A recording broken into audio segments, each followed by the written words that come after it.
sözümüzü. Aydan xanıma da özü kimi gözəl mikrofonumuzu da veririk. Buyurun Aydan xanım. Səhnə sizindir, gəlsin ifamız.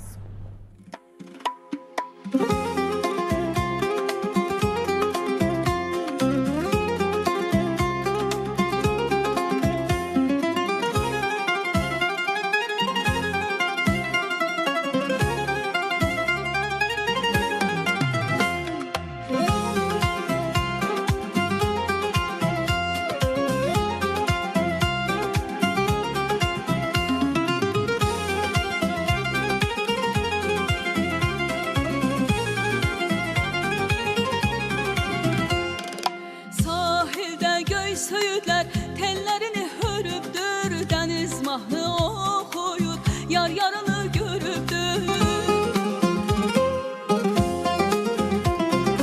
Min əfsanə söyləyir, ay işıqlı göy Xəzər, mənim nazəndə yarım Novruz gülünə bənzər.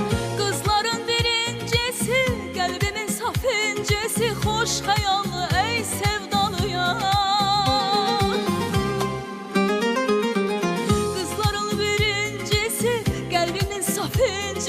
Xoş xəyallı ey sevdalı yar.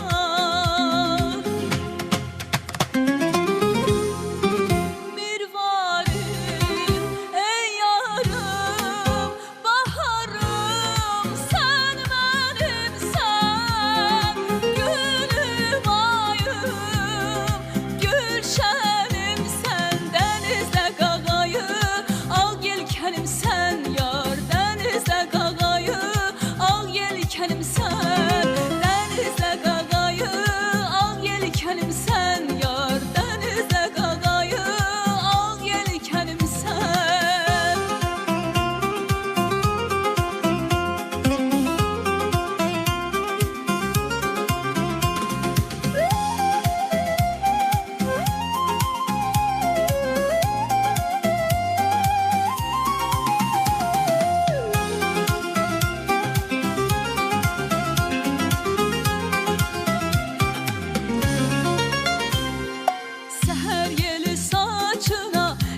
Şehir düzəndə, mavi ləpələr üzdə, durna eşq izəndə.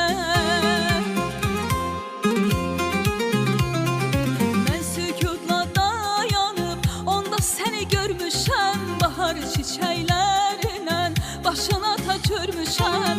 Qızların birincisi, qəlbimin saf incisi, xoş xəyallı ey sevdalı yar.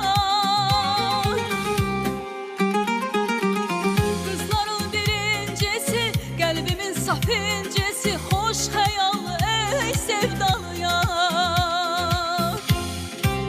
Mirvarim ey yarım, baharım sən mənimsən, gülüm ayım, gülşənim sən, dənizdə qağayı, al yelkənim sən yar, dənizdə qağayı, al yelkənim sən, dənizdə qağayı, al yelkənim sən yar, dənizdə qağayı, al yelkənim sən. Teşekkür edirik Aydan